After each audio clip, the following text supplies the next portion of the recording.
It's all about electronic conspicuity, seeing each other, detecting each other and avoiding each other. And of course, part of that picture is Uavionix. Mike Tetlow is with us, and what do you do for the company, Mike?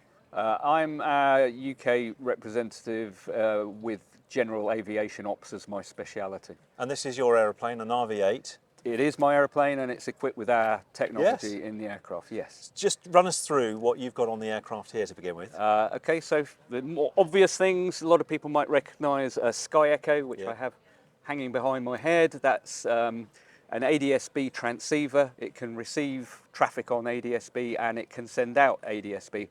Although I don't use it to send out ADS-B because I have another of our products down here at the tail of my aeroplane, which is a Tail Beacon X transponder. It's an ADS-B and Mode S transponder capable of 250 watts output. It has an upper and a lower antenna and can literally be seen from outer space because the upper antenna is detectable by the Aerion satellite. Far more powerful and resilient than the portable option on the Sky Echo. It is. I mean, the Sky Echo is a great piece of kit, but what the Tail Beacon gives you is antenna diversity, and therefore there's no obscuration from any part of the aircraft or people in the aircraft. And is this available for install now on Absolutely, certified aircraft as well as permits? Or it is. Yeah. So it's cleared for any permit aeroplane in the UK. Yeah. We have done that. But in addition, it is available for certain certified aircraft, largely at this moment American types, but we're trying to expand what's called the AML, which is the list of aircraft that are cleared with the CAA and EASA to include more European types. We hope to add another 300 types of aircraft to that. You've also got multifunction displays in the cockpit too. We do. So we make a couple of multifunction displays. One is called an AV20, the other is an AV30. The AV30, for instance, will give you attitude, a realm of information that you can put at your whim around pages around that attitude indicator. You can then press a button, turn it into a DG type compass, also press it again, and if you're connected to a navigator, a GPS navigator, then it will give you an HSI presentation of your track, ground speed, cross-track area. Anything you want to know is there. And then finally, it's wirelessly capable, and in my aeroplane it's linked wirelessly to the Sky Echo. The Sky Echo is sending traffic to it, so on another push of a button I can get a presentation of traffic with me in the middle and everything that's flying around me with their vectors and heights. So I have a kind of immediate look at what is around me, what could be a factor, what I need to avoid. Okay. Where are you heading? I mean, I know what you do. We all kind of know what you do, but it's bigger than light GA aircraft. You're working a lot on UAVs as well. We are, and so our strapline is connecting everything that flies. We are very, very involved in the UAV world. We can make transponders and transceivers absolutely tiny. We can make them the size smaller than a matchbox. Our aim is that the UAVs don't come as a surprise to manned aeroplanes and vice versa. It's possible with the technology we have to make the UAVs detect and avoid any GA aeroplanes. They would be subservient to them, they can maneuver out of the way, they can stop, they can descend. All of these things need everybody to be connected on the same network. We are working with the CAA over what is the art of the possible on that.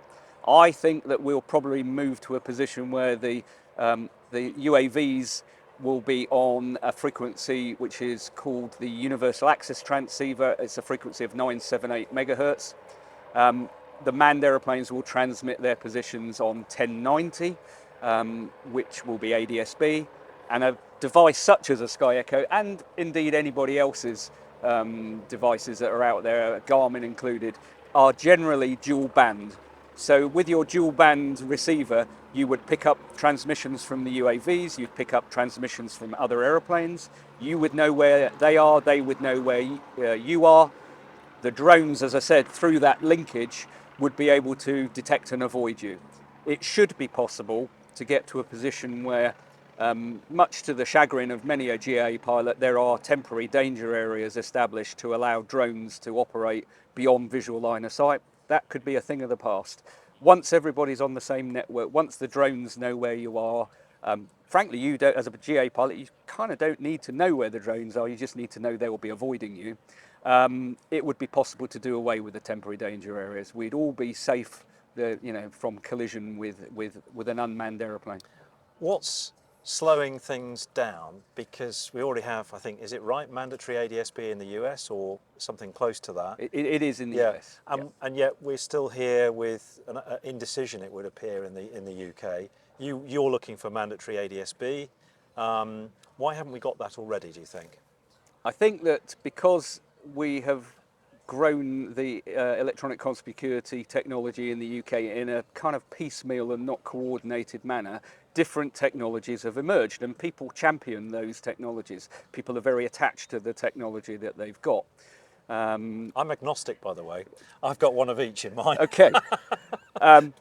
The fact is, one of those devices can see the other, but the other can't see, the opposing, shall we say, technology. That's not right. What we need is that everybody can see everybody all of the time. What it will require is that the CAA, the national regulator, EASA in Europe, will need to step up and say, this is the standard that we're going to adopt, and we're very happy to bend and adapt what we make to meet that standard, and we believe that we can. For our point of view, we would like to see ADS-B be the chosen technology. It is definitely the favoured technology, and it offers many advantages, such as the ability to do TISB, which is Traffic Information Surveillance Broadcast, FISB, which is Flight Information Surveillance Broadcast. Aeroplanes can have live weather broadcast into the aircraft, showing them where the cloud is directly in front of them. Yes, you can do that over the internet, but not reliably.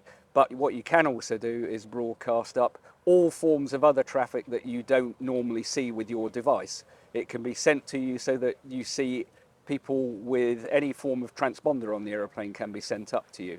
It would be live, it would be line of sight, there would be low latency, and it is possible to meet our strap line of connecting everybody that flies. So for our point of view, we would like to see ADS-B, TISB, FISB rolled out by the national regulator. Mike Tetlow from Uavionix, thanks very much. Thank you.